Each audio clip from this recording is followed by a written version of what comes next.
Assalamualaikum dan salam Sarawakku sayang. Bersama saya Kerzari Afindi untuk Berita TVS. Ini tajuk-tajuk utama hari ini. Bernama Nyata Hasrat Bantu Sarawak Perluas Kandungan Berita Negeri. Banjir daerah Sibu, Kanawit kian surut. Sarawak terus perkasa sukan e-sport. Hujan lebat berterusan pada Ahad menyebabkan berlakunya banjir kilat di Song Kapit.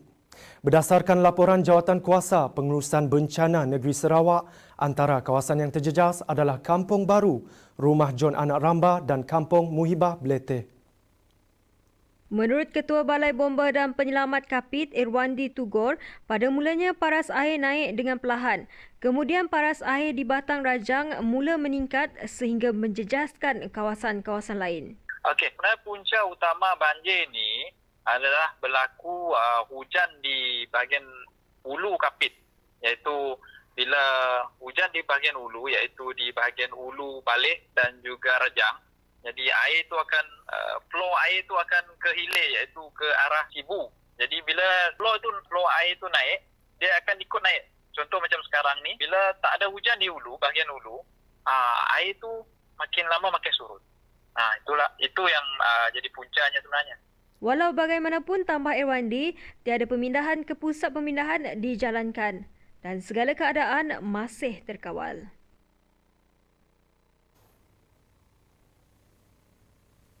Sementara itu, Kanawit dan Sibu yang sebelum ini turut dinaiki air, kini kian surut dan keadaannya semakin terkawal. Demikian keyakinan yang diberikan Ketua Bomba Zon 4 Sibu, Janggan Muling ketika dihubungi TVS.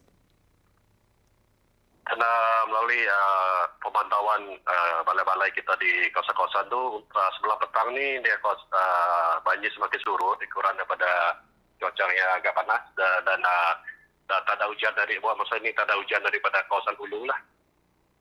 Buat masa ini terkawal dan kalau ikut fokus daripada ni kemungkinan sebelum petang hujan dan kita risau dan minta penduduk yang berdekatan dengan kawasan Sungai Rajang ni sentiasa berjaga-jaga lah dan menghubungi pihak-pihak berkenaan ataupun Jabatan Kecemasan untuk bantuan. Sehubungan itu, Janggan turut meminta penduduk sekitar untuk sentiasa berwaspada dan sekiranya air naik, terus hubungi pihak bomba. Terdahulu, menurut Sekretariat Jawatankuasa Pengurusan Bencana Negeri Sarawak, 11 kawasan di Sibu telah terjejas manakala 5 di Kanawit.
Pertubuhan Berita Nasional Malaysia bernama telah menyatakan hasrat untuk berkolaborasi dengan Kerajaan Sarawak dalam memperluaskan kandungan berita tempatan.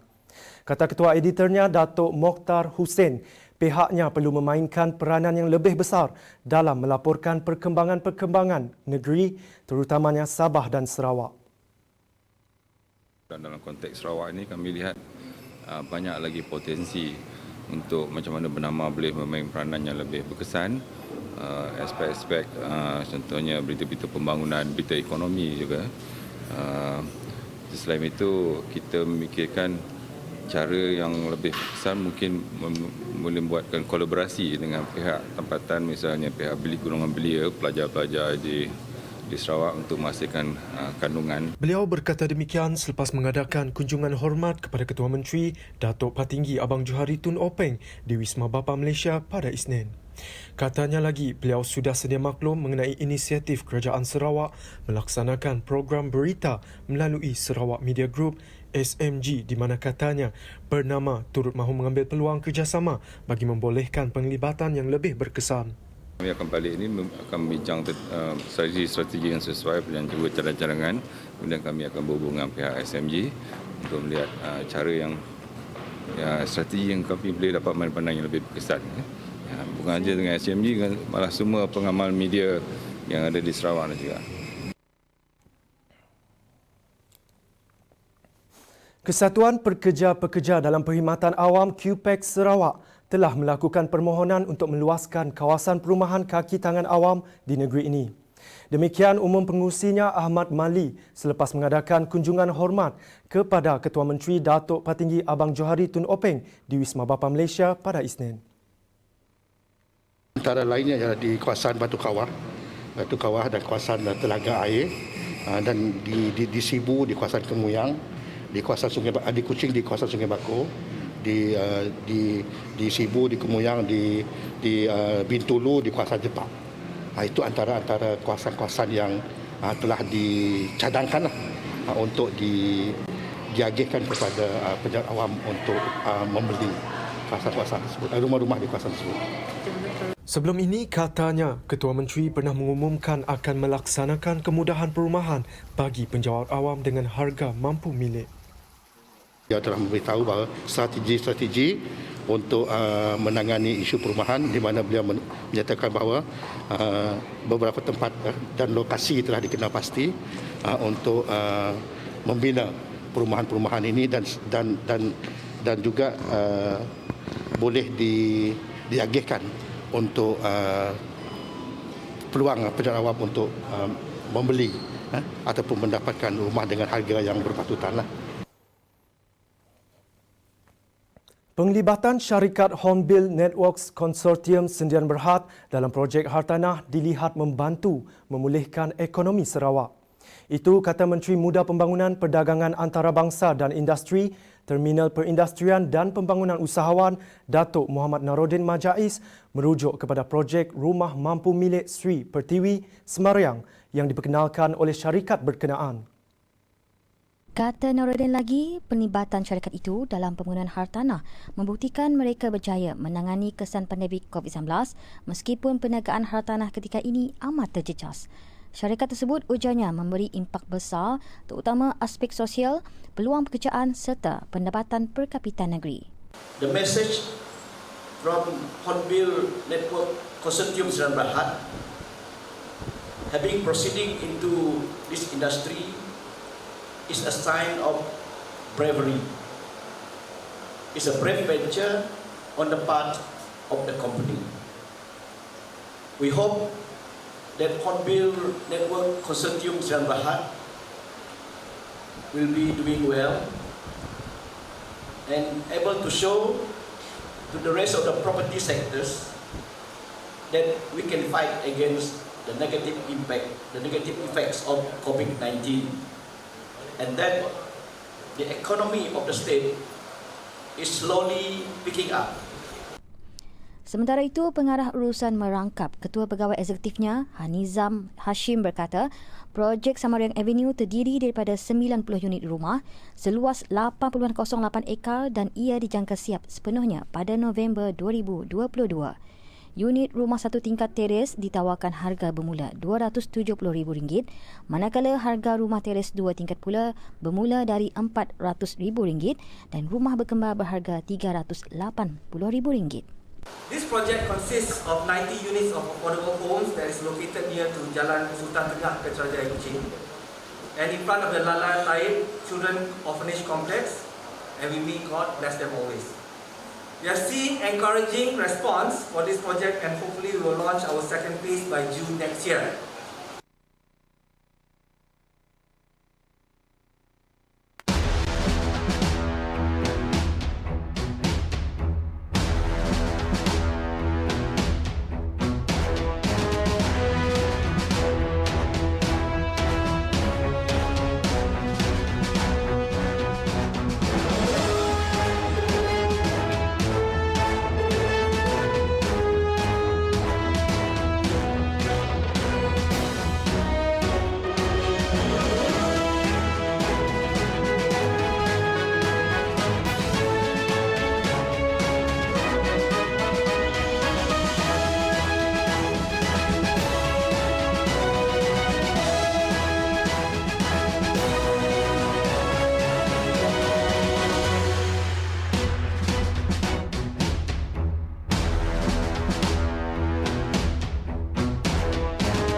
Sarawak merekodkan sifar kes COVID-19 selama 8 hari berturut-turut dengan kes kekal sebanyak 699 kes.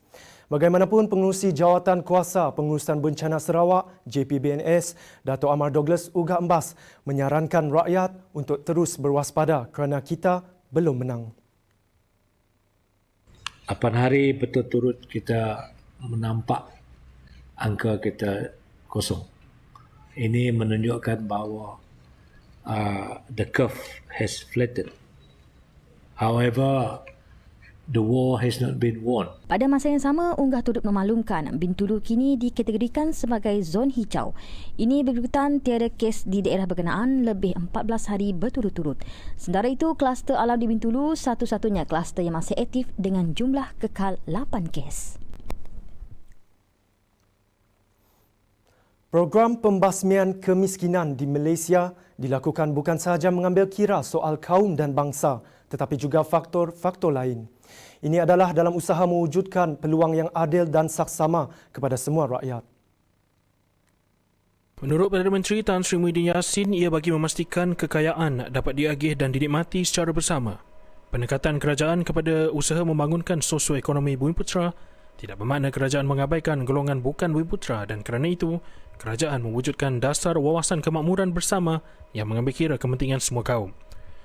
Kerajaan juga, kata Muhyiddin, sentiasa prihatin dengan masalah setiap kaum dan tidak akan mengabaikan mana-mana golongan, khususnya dalam soal kemiskinan. Kerajaan tidak membenarkan pemegang pas lawatan jangka panjang dari 23 negara yang mencatatkan kes positif COVID-19 melebihi 150,000 untuk masuk ke Malaysia. Dan penyekatan ini berkuat kuasa hari ini. Menurut senarai yang dikeluarkan Jabatan Imigresen menerusi laman Facebook rasminya, negara terbabit ialah Amerika Syarikat, Brazil, India, Rusia, Peru, Colombia, Afrika Selatan, Meksiko, Spanyol, Argentina dan Chile.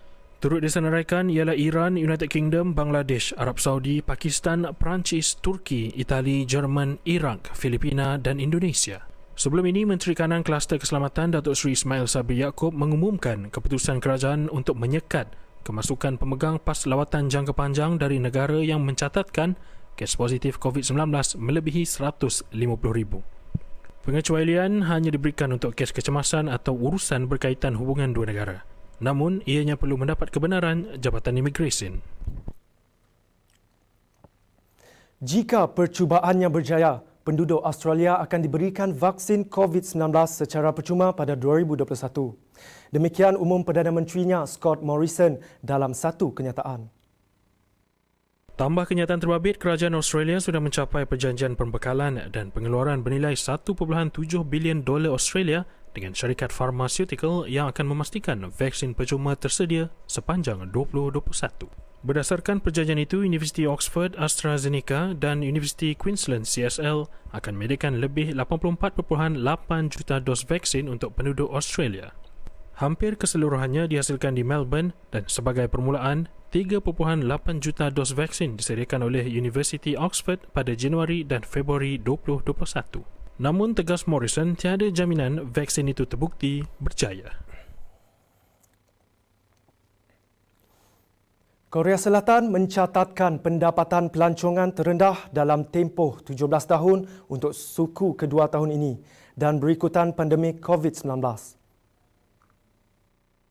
Bagi tempoh April hingga Jun, Korea Selatan mencatat pendapatan pelancongan 1.1 bilion dolar Amerika merosot 78.6% daripada lebih 5.57 bilion dolar Amerika pada tempoh sama tahun lepas. Jumlah pelawak asing pada suku kedua 2020 mencapai 970,000 orang, berkurangan daripada 4.6 juta orang pada tempoh yang sama 2019. Sementara itu, perbelanjaan pelancong Korea Selatan sebanyak 1.7 bilion dolar Amerika pada suku kedua turun 76.3% daripada tahun sebelumnya. Kesannya, defisit akaun pelancongan menurun kepada 510 juta dolar Amerika untuk tempoh April hingga Jun. Kemerosotan mendadak daripada 1.64 bilion dolar Amerika yang dikira setahun lalu. Ini perkembangan sukan. Sukan ramai peminatnya. Pelbagai perancangan telah diatur Kerajaan Sarawak menerusi Kementerian Belia dan Sukan bagi mengangkat bakat-bakat tempatan dalam industri sukan elektronik e-sukan. Menurut Menteri Muda Belia dan Sukan Sarawak, Datuk Snodan Lawan, sukan elektronik ini semakin popular dan semakin mendapat tempat dalam setiap kejohanan sukan. There's a lot of perancangan Kerajaan Sarawak through our ministry Belia dan Sukan membangun dari segi pembangunan belia. Okay. One of them, of course, e-sport. Kerana e-sport ni adalah sukan yang baru, is a new kind of sport. Dulu memang tak ada, okay. But lately ini e-sport ni telah diperkenalkan di mata dunia dan telah menjadi satu game sport yang diminati oleh orang-orang muda. Bahkan orang-orang tua meminat sekarang ni. Kalau kemudian e-sport ini telah dimasukkan dalam kita punya sukan Sarawak Suksak, salah satu daripada sukan, dan juga Sukma dan juga Sukan C. Sukan C. Mungkin mungkin next time in the future mungkin yang lebih tinggi lagi. So of course kita perlu perancangan yang lebih because e-sport kita dia menawarkan minat juga. Dalam pada itu, Snodan turut berharap golongan belia di Sarawak mengambil peluang dan menggunakan kemudahan teknologi terkini sebaik mungkin. Ini sejajar dengan hasrat Ketua Menteri Datuk Patinggi Abang Johari Tun Openg dalam membawa Sarawak ke arah pendigitalan. Sementara itu, juga dengan matlamat yang sama, Persatuan Sukan Elektronik Sarawak SESA turut mempunyai perancangan untuk melahirkan streamer hebat dari Sarawak. Waktu perintah kawan pergerakan BKB hari itu, banyak peminat-peminat industri e-sport ni membeli barangan-barangan untuk mereka start jadi streamer. Sebab orang tahu jadi streamer ni boleh menjaga pendapatan. Tetapi tanpa pengetahuan, tanpa minat yang mendalam, bukannya mudah untuk jadi streamer. Jadi di sini kita sediakan satu set lengkap streaming dan insyaAllah kita akan lakukan beberapa workshop ataupun bengkel untuk streamer. Macam mana kita nak stream dekat Facebook, macam mana kita nak stream dekat YouTube. Sementara itu, ditanya mengenai sasaran pingat sukan elektronik pada Tamasya Sukma 2020 di Johor tahun depan, SESA menyasarkan 1 pingat emas daripada 3 kategori yang dipertandingkan.